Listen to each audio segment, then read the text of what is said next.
Terima kasih Bapak yang baik, kami mengucap syukur bahwa firman Tuhan akan memerdekakan hidup kami. Kami percaya firman Tuhan akan menuntun langkah-langkah hidup kami, supaya kami tidak terantuk Bapak, dan kami mengerti isi hati Tuhan, supaya kehidupan kami memiliki keintiman sama Tuhan, bukan mereka-reka Tuhan, dan bahkan kami banyak yang mungkin belum mengenal hati Bapak dengan benar. Sebabnya Tuhan ajari kami Roh Kudus yang nasihati kami, Roh Kudus yang menegur kami, dan Roh Kudus yang memulihkan setiap hati. Terima kasih Bapak yang baik, di dalam nama Tuhan Yesus kami berdoa, kita sama-sama katakan amin. Shalom Bapak Ibu. Shalom. Oke. Kita membuka sama-sama di Alkitab kita. Kalau sekarang ini mungkin lebih mudah, kalau buka Alkitab di HP, biasanya udah bisa ngeklik di atas dan bisa ketahuan kata-kata yang ada di Alkitab. Ya, biasanya kalau saya pakai aplikasi Alkitab itu, di atas kanan ada tanda search, bisa cari di situ. Kalau kita lihat di situ, kita akan lihat kata-kata yang kita sedang cari di situ ya. Nah, kata yang kalau kita cari kata yang pertama kali keluar di situ, kalau kita mencari kata tabir, itu pasti akan keluar di Keluaran pasalnya yang ke-20. Keluaran pasalnya yang ke-26, dimulai dari ayat yang ke-31. Di situ akan ada ditemukan kata tabir yang pertama. Bapak Ibu yang belum di silent, silakan di silent karena ada suara yang masih bocor. Nanti saya pernah kayak begini, nanti tiba-tiba ada yang waktu itu ada yang masih belum di silent, tiba-tiba ada yang marah-marah di belakang dan kedengaran. Jadi akhirnya semuanya pada ketawa. Oke, udah di silent ya.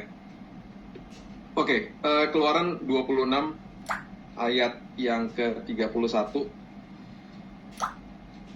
Kita mulai dari ayat 30 dulu ya. Dikatakan begini, Keluaran 26 ayat 30. Kemudian haruslah kau dirikan kemah suci sesuai dengan rancangan yang telah ditunjukkan kepadamu di atas gunung itu. Ini kalau kita mau bahas terlalu panjang, saya akan rangkumkan saja. Awal daripada gedung gereja kita yang sekarang kita kunjungi di hari Minggu atau hari-hari yang kita biasanya ada ibadah di dalam gedung gereja, itu cikal bakalnya adalah ini sebenarnya, kemah suci. Kemah suci itu pertama kali tempat yang dibangun sama manusia, yang didokumentasikan di Alkitab, yang menunjukkan tentang sebuah tempat yang ada hadirat Tuhan. Tempat seperti ini akhirnya membuat manusia berpikir bahwa saya kalau ketemu sama Tuhan itu harus ada di sebuah tempat. Itu masih adalah manusia yang berpikir seperti begitu. Kemah suci ini didirikan waktu bangsa Israel sedang mengembara, dan akhirnya kita kenal juga kata kemah suci itu dengan tabernakel Musa, gitu ya. Dan ini pertama kali sebuah tempat didirikan, dan pastinya ngejelimet kalau kita baca semuanya, karena banyak sekali aturan-aturan dan selalu dimulai dengan kata harus, ya. Jadi ayat Keluaran 26 ayat 30 dimulai dengan kata, kemudian haruslah kau dirikan kemah suci sesuai dengan rancangan yang telah ditunjukkan kepadamu di atas gunung itu. Kemudian Keluaran 26 ayat 31, pertama kali kata tabir mulai keluar. Kenapa saya mau mengungkapkan kata ini? Karena ada sebuah pelajaran yang sangat penting yang ada di dalam Alkitab kita, dan kemudian kalau kita nggak ngerti kita sangat rugi, karena ada sebuah pewahyuan yang luar biasa yang Yesus berikan kepada kita. Keluaran 26 ayat 31 dimulai lagi dengan kata harus, ya. Dan kalimatnya berbunyi begini. Haruslah kau buat tabir dari kain ungu tua dan kain ungu muda. Bisa tolong adminnya di silent ya, yang lain. Thank you. Kain kirmisi dan lanan halus yang dipintal benangnya haruslah dibuat dengan ada kerubnya buatan ahli tenun. Ayat 32 keluar lagi kalimat ini, kata harus keluar lagi, haruslah engkau menggantungkannya pada 4 tiang dan kayu penaga yang disalut dengan emas. Dengan ada kaitannya dari emas berdasarkan 4 alas perak. Ini saya baru baca beberapa ayat aja udah ngejelimet banget gitu ya. Saya nggak akan bahas tentang strukturnya, saya nggak akan bahas tentang detail-detail ini. Yang saya mau bahas adalah tabirnya sebenarnya. Ayat 33. Ya, dikatakan begini, haruslah tabir itu kau gantungkan pada kaitan penyambung tenda itu, dan haruslah kau bawa tabut hukum ke sana. Tabut hukum ini adalah lambang daripada hadirat Tuhan atau tahta Tuhan sebenarnya. ya, ke belakang tabir, sehingga tabir itu menjadi pemisah bagimu antara tempat kudus dan tempat maha kudus. Ya, kalau kita belajar tentang kemah suci ada 3 bagian, ada bagian yang luar, ada bagian ruang kudus, ada ruang maha kudus. Nah, ketika tabir atau tabir itu dipasang di situ, yang menyekat antara ruangan kudus dan tempat maha kudus.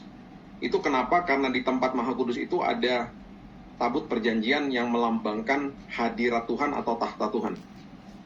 Jadi tahta Tuhan itu di mana Tuhan bersemayam, yang kita lihat secara fisik pada saat itu ya, karena ini serba bangunan ya.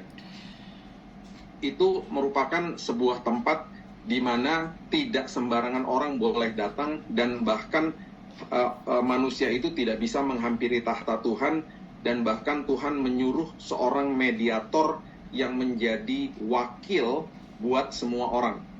Wakil itu atau mediator itu saat itu adalah jabatannya imam besar. Saat itu imam besar Harun. Dan setiap setahun sekali dia harus masuk ke dalam ruang maha kudus.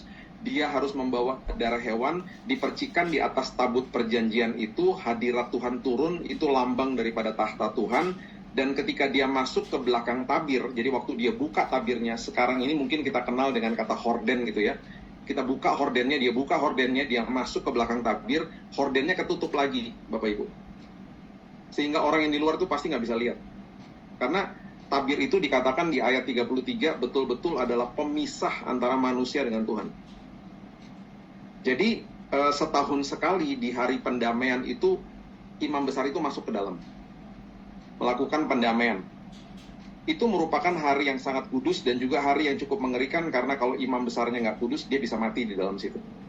Karena ketika hadirat Tuhan turun, hadirat Tuhan harus melihat manusia dari lensa hukum Taurat. Kalau manusianya nggak kudus, manusianya mati. Dan ini merupakan dilema yang sangat luar biasa pada saat itu, sehingga banyak hal-hal yang sebenarnya nggak enak terjadi, dan ini harus diulang setiap tahun karena memang yang melakukan pendamaian itu hanya manusia. Ya. Nah, ini hal-hal seperti ini akhirnya banyak sekali dibawa sama manusia sampai kepada kebiasaan hari ini. Kita berpikir bahwa kalau kita masuk ke dalam gedung gereja, kita berjumpa dengan Tuhan di situ, dan kita harus menguduskan diri kita. Itu sebabnya banyak orang yang mungkin baru berkelahi di mobil dengan istrinya, ketika masuk gedung gereja mereka tidak akan berkelahi dalam gedung gereja. Mereka akan alim-alim saja atau genjatan senjata dulu gitu. Karena mereka berpikir mereka akan ketemu Tuhan di sana. Jadi ketika mereka keluar dari gedung gereja, doa berkat disampaikan, mereka masuk mobil lagi, mereka berkelahi lagi. Karena pengertiannya semuanya salah udah. Ya. Saya lanjutkan dulu, nanti saya berikan pengertiannya lebih lanjut lagi. Nah, sekarang kalau kita buka kata tabir yang pertama kali keluar di perjanjian baru, itu pasti Bapak Ibu akan menemukan di Matius pasal yang ke-27 ayat 51. Kalau Bapak Ibu buka di Matius di perjanjian baru, diklik kata tabir, pasti keluarnya di Matius 27 ayat 51. Nah, kita baca dulu ayat sebelumnya ayat 50. Ya, dikatakan begini. Yesus berseru pula dengan suara nyaring, lalu menyerahkan nyawanya. Ya, saya mau menjelaskan sedikit tentang penyerahan nyawa ini. Yesus menyerahkan nyawanya itu betul-betul sesuatu yang sangat luar biasa. Ya, orang bangsa Romawi tidak bisa membunuh dia, bangsa Yahudi juga tidak bisa membunuh dia. Dia menyerahkan nyawanya. Menyerahkan nyawa itu maksudnya apa ya? Itu sangat dalam dan itu sangat indah sebenarnya kalau kita ngerti. Ya, jadi gini, singkat aja. Sejak awal kematian itu sudah ada, Bapak Ibu. Kematian sudah ada sejak awal.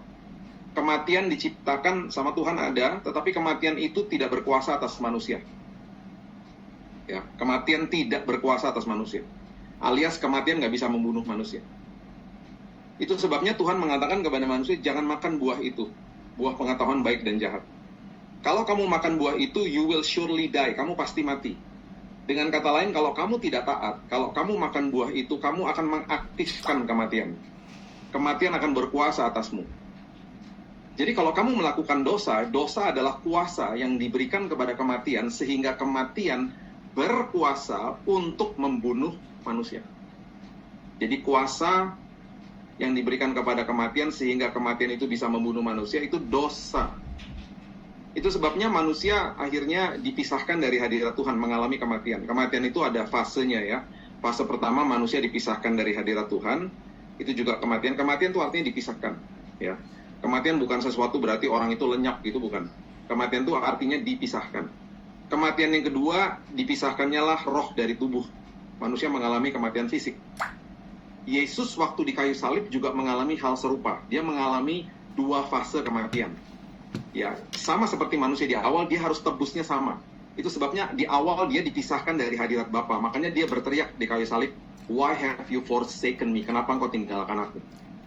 Itu sebabnya di Taman Getsemani dia mengalami proses hematohidrosis, di mana peluh bercampur darah, stres akut. Dr. Frederick Zugibe yang meneliti hal ini mengatakan bahwa hal itu dia nggak pernah temukan di manusia, karena sebelum sampai ke tingkat stres yang paling akut, manusia udah bunuh diri. Kenapa Yesus mengalami hal itu? Supaya hari ini kita nggak usah stres lagi. Semuanya ditebus sama dia. Kenapa dia dipisahkan dari Bapa? Supaya hari ini kita nggak bisa lagi dipisahkan dari hadirat Tuhan. Jadi saya sedih kalau banyak orang Kristen masih mengatakan saya nggak bisa rasa hadirat Tuhan. Saya sedih. Karena hadirat Tuhan nggak selalu bisa dirasakan lewat emosi. Hadirat Tuhan dinyatakan dan harus dinilai secara iman. Tuhan nggak pernah tinggalkan kita. Bukan mentang-mentang secara emosi kita nggak bisa rasakan hadirat Tuhan, berarti Tuhan nggak ada. Sesekali emosi kita tersentuh kalau kita lagi ikut ibadah di gereja misalnya, kalau kita lagi doa, mesbah keluarga misalnya, sesekali kita lagi memuji Tuhan di mobil dan lain sebagainya. Tetapi kalau lagi nggak ada emosi seperti itu, nggak ada rasa-rasa di situ, Tuhan tetap hadir, Tuhan tetap ada, dia nggak pernah sedetik pun tinggalin kita.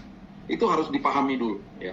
Oke, setelah itu waktu dia mau mati ya, ayat ini mengatakan dia menyerahkan nyawanya. Ini sangat luar biasa, sangat dalam artinya. Jadi gini, satu-satunya manusia yang dilahirkan, Tuhan menjelma menjadi manusia yang dilahirkan satu-satunya tanpa dosa hanya Yesus. Sekarang bagaimana di dalam proses kematian itu punya kuasa untuk membunuh Yesus? Gak bisa, karena Yesus gak ada dosanya. Karena kematian itu hanya berkuasa kepada seseorang, kematian itu bisa membunuh seseorang kalau ada kuasa, yaitu dosanya. Bensinnya itu dosanya gitu.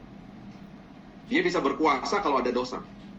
Kalau nggak ada dosa, kematian nggak berlaku sama manusia. Kematian nggak bisa membunuh manusia sejak awalnya, kan begitu.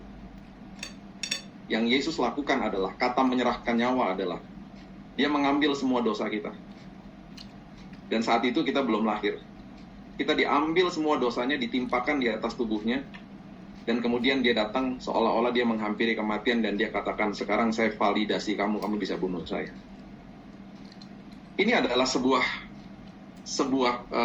peristiwa yang sangat dahsyat yang terjadi atas Yesus. Dan itu sebabnya kalau kita mengerti bahwa dia menyerahkan nyawanya, itu artinya sangat luar biasa, sangat dalam, dan semua dosa kita sudah ditimpakan di atas dia, dan kemudian dia mati bagi kita. Ayat berikutnya yang berkata tentang tabir, ayat 51 mengatakan, dan lihatlah. Penulis Matius ini mau supaya kita lihatlah, pay attention, apa yang terjadi waktu karya dia selesai di kayu salib, waktu dosa kita diambil, waktu dosa kita ditebus, waktu dosa kita ditimpakan di atas dia, karyanya selesai di kayu salib. Dikatakan tabir bait suci terbelah dua dari atas sampai ke bawah, dan terjadilah gempa bumi dan bukit-bukit batu terbelah. Yang terjadi di saat itu, Bapak Ibu, tabir bait Allah yang tadinya memisahkan manusia, itu dirobek sama Yesus. Kalau dulu imam besar masuk ke dalam, hanya disingkapkan, kemudian dia masuk, kemudian tabirnya menutup kembali, tetap menjadi pemisah. Kali ini tabirnya dirobek.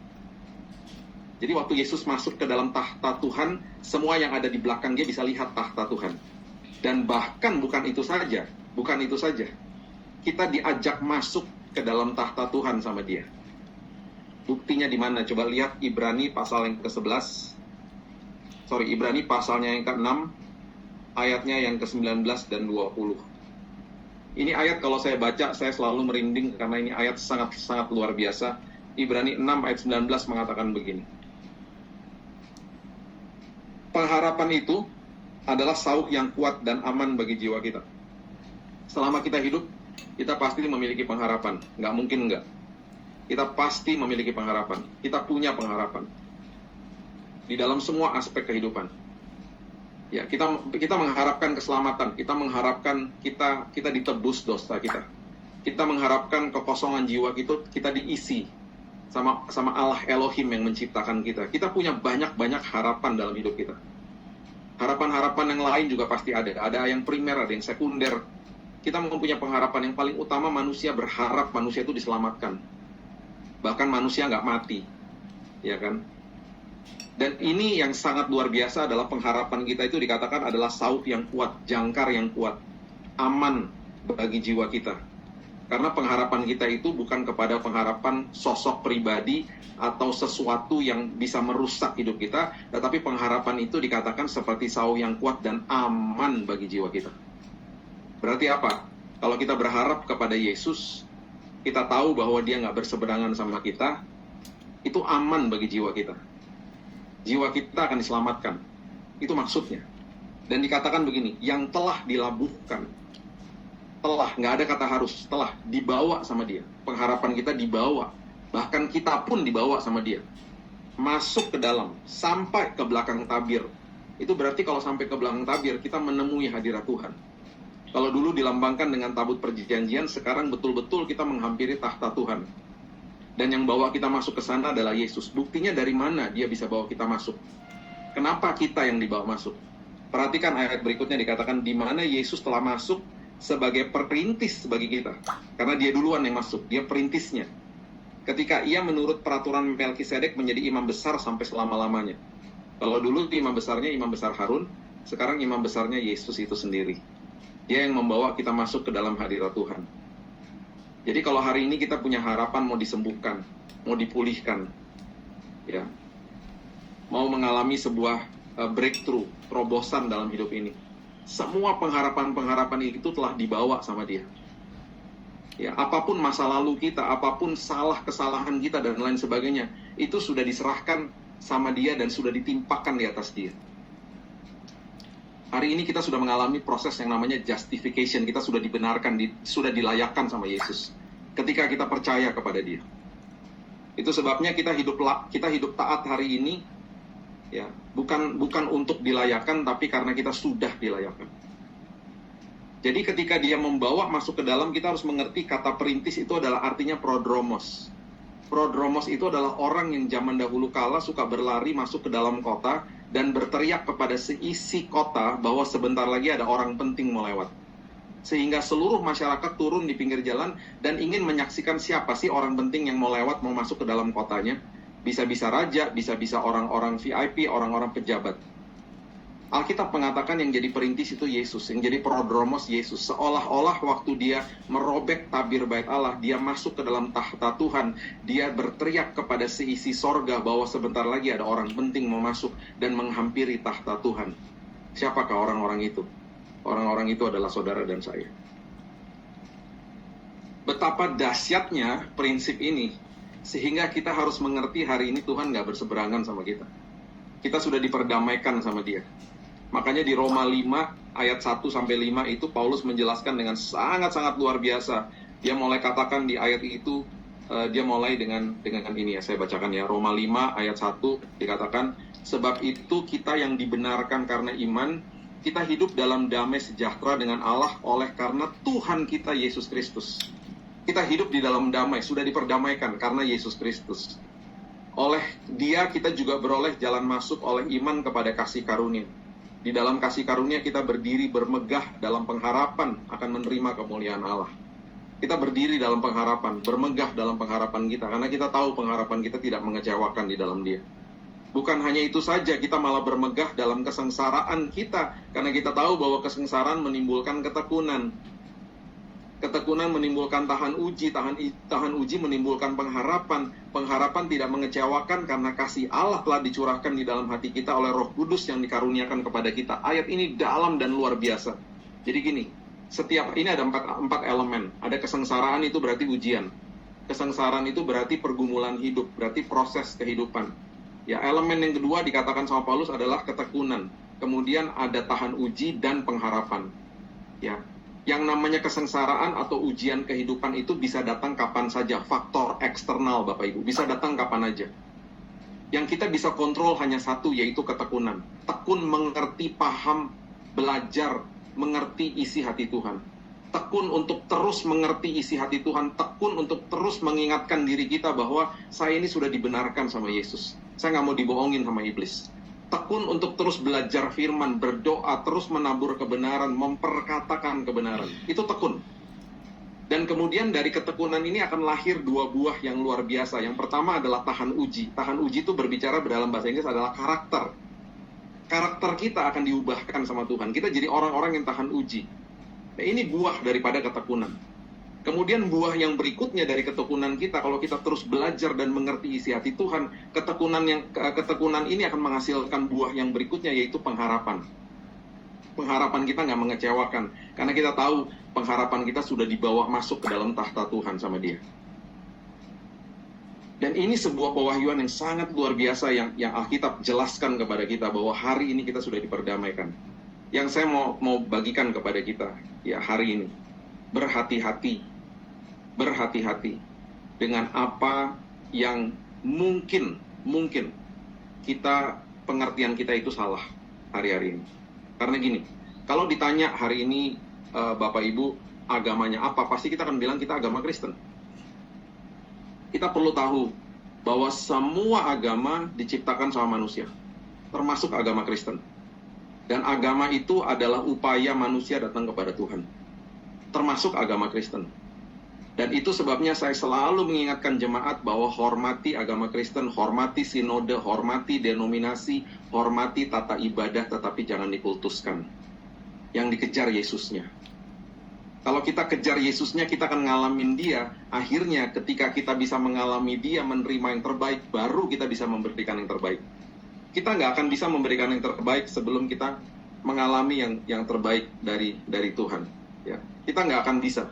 Dan semua orang akhirnya bingung ketika dikatakan, ayo berikan yang terbaik, ayo berikan yang terbaik. Kita mulai bingung. Kita bilang dalam hati kita, memberikan yang terbaik itu maksudnya apa ya? Apakah saya datang ibadah, ikut ibadah, kemudian ada khotbah, ikutan nyanyi, ada persembahan, ada perjamuan, doa berkat, pulang. Apakah itu yang terbaik? Itu salah satunya. Dan kalau kita mengerti bahwa dahulu itu yang didirikan kemah suci adalah gedung-gedung, kemudian sampai ada bait Allah 1, bait Allah 2. Yesus nggak pernah mendirikan gedung. Yang Yesus dirikan atau yang dia bangun itu adalah orangnya, bukan gedungnya. Dia nggak pernah bangun gedung. Bahkan dia mulai katakan di Matius 12, sebentar lagi ada yang melebihi bait Allah. Apa sih yang melebihi bait Allah? Mereka berpikirnya yang melebihi bait Allah itu tempat yang lebih besar dari bait Allah kedua yang didirikan sama Zerubabel dan kemudian direnovasi sama Herodes pada saat itu. Di Markus 13 mereka keluar dari bait Allah, Yesus katakan lagi sebentar lagi semua batu-batu ini akan hancur semuanya. Dan betul bait Allah kedua dihancurkan di dalam peperangan dan kemudian dipertajam kalimat itu sama Paulus bahwa tubuhmu adalah bait Roh Kudus. Itu sebabnya hari ini kita perlu mengerti bahwa kalau kita datang ke gedung gereja, itu gedungnya. Gerejanya adalah saudara dan saya.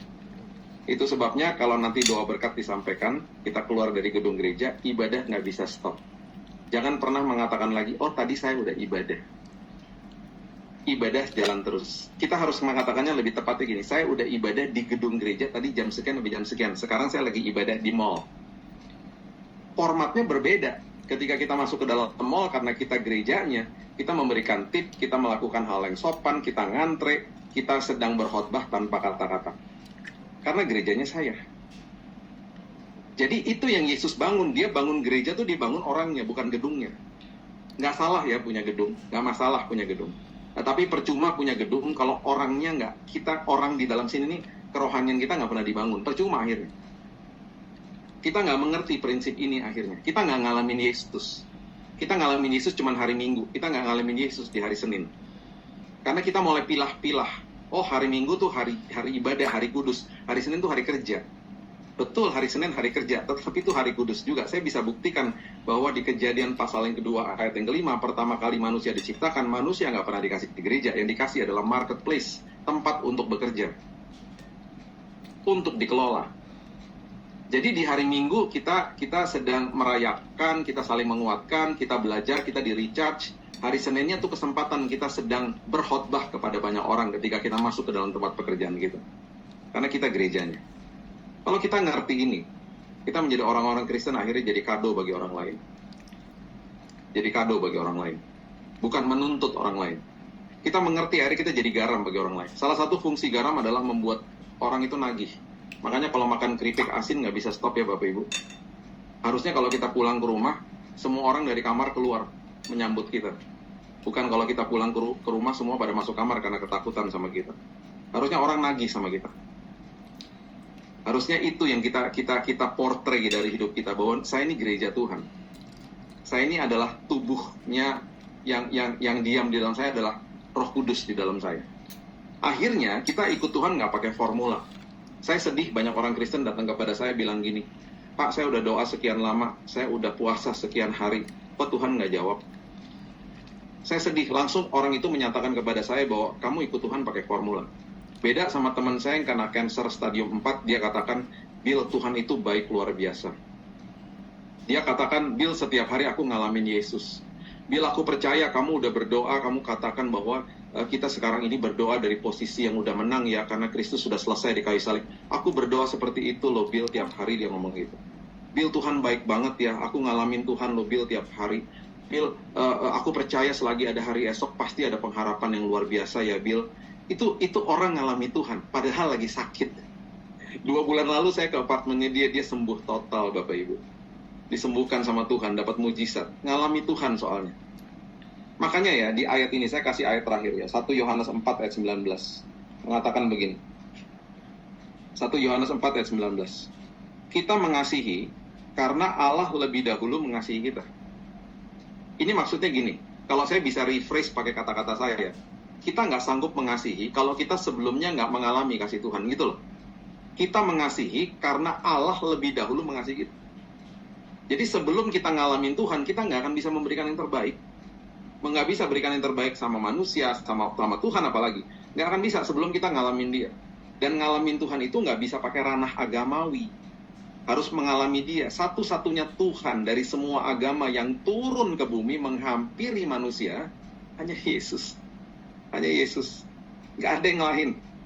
Itu sebabnya dia datang, dia nggak pernah bawa agama Kristen, nggak pernah. Ayo nak, kamu kalau ikut aku, kamu harus jadi agama Kristen. Enggak. Dia cuma bilang percaya sama saya dan ikut aku. Dia bawa hubungan, dia bawa relationship. Dan kalau kita ngalamin dia, kita merdeka. Kita merdeka. Karena tabir itu sudah dibelah 2, sudah dirobek sama dia.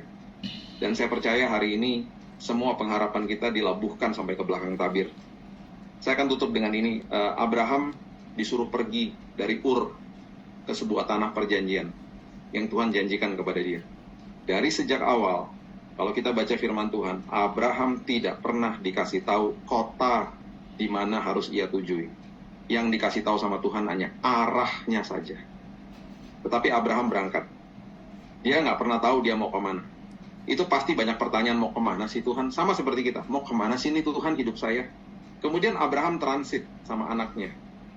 Dan tetap Alkitab mengatakan dia menanti-nantikan kota yang akan ditunjukkan kepada Tuhan kepadanya.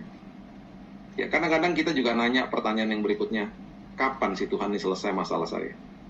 Mungkin hari ini kita nggak usah tanya mau kemana atau kapan, kita bilang Tuhan terima kasih. Selagi saya berjalan sama Tuhan, saya tahu di dalam kairosnya Tuhan, kalau sudah genap waktunya, Tuhan akan bawa saya sampai ke tanah perjanjian saya. Selama saya berjalan sama Tuhan, pasti hidup saya aman dan nyaman.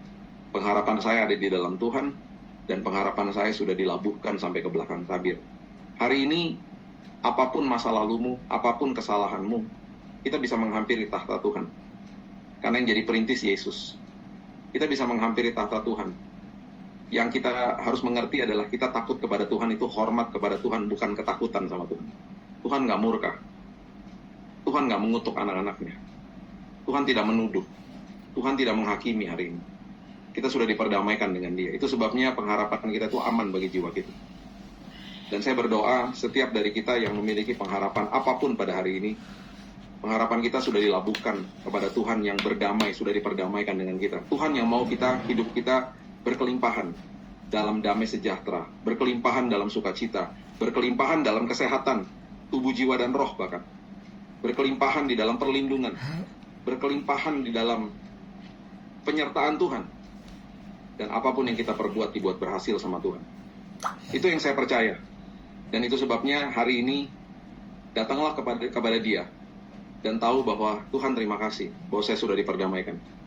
Ya, saya percaya doa saya semua dari kita akan tersenyum walaupun ada masalah ya. Saya tutup dengan kisah ini, ada 50 tentara Amerika ditahan sama tentara Nazi zaman Perang Dunia Kedua. Mereka 50 tentara dimasukkan dalam satu sel. Mohon maaf, mereka buang air dan kemudian mereka juga makan di tempat yang sama. Mereka sudah betul-betul tinggal di dalam kondisi yang tidak sanitize. Mereka sudah dalam kondisi yang sangat kurus, tinggal tunggu mati. Tiba-tiba satu hari tentara Nazi, tentara Jerman kebingungan karena mereka melihat tentara-tentara Amerika ini saling berpelukan dan saling tersenyum satu sama yang lain. Rupanya ada salah satu dari mereka yang menyelundupkan radio transistor kecil dan mereka baru mendengar kabar bahwa Perang Dunia Kedua sudah selesai.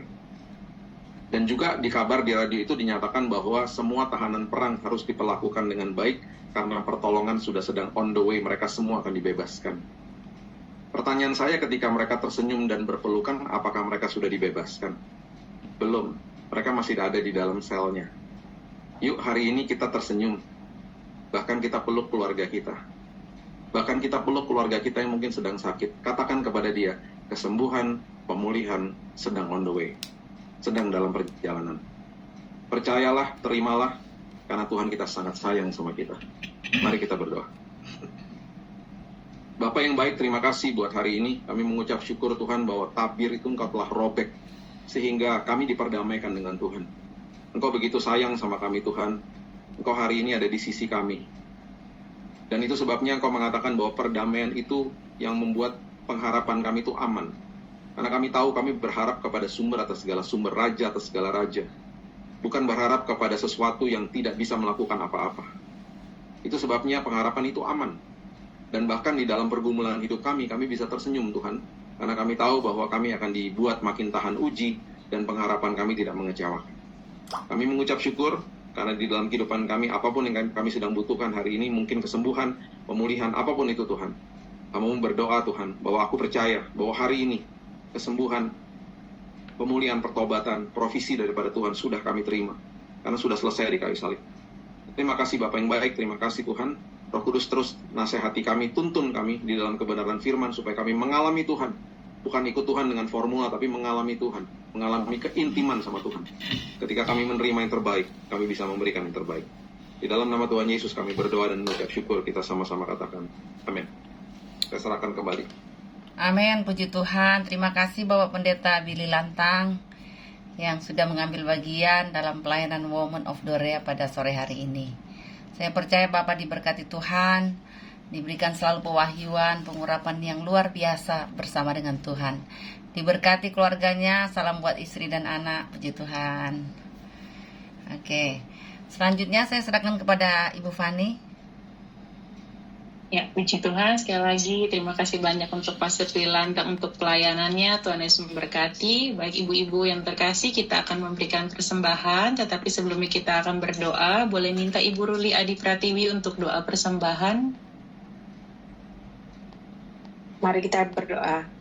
Allah yang hidup, Allah yang penuh kasih. Terima kasih Tuhan, kami telah mendengarkan makanan firman-Mu. Biarlah makanan firman-Mu ini dapat kami terapkan di dalam kehidupan kami. Ajar kami Bapak untuk taat akan firman-Mu.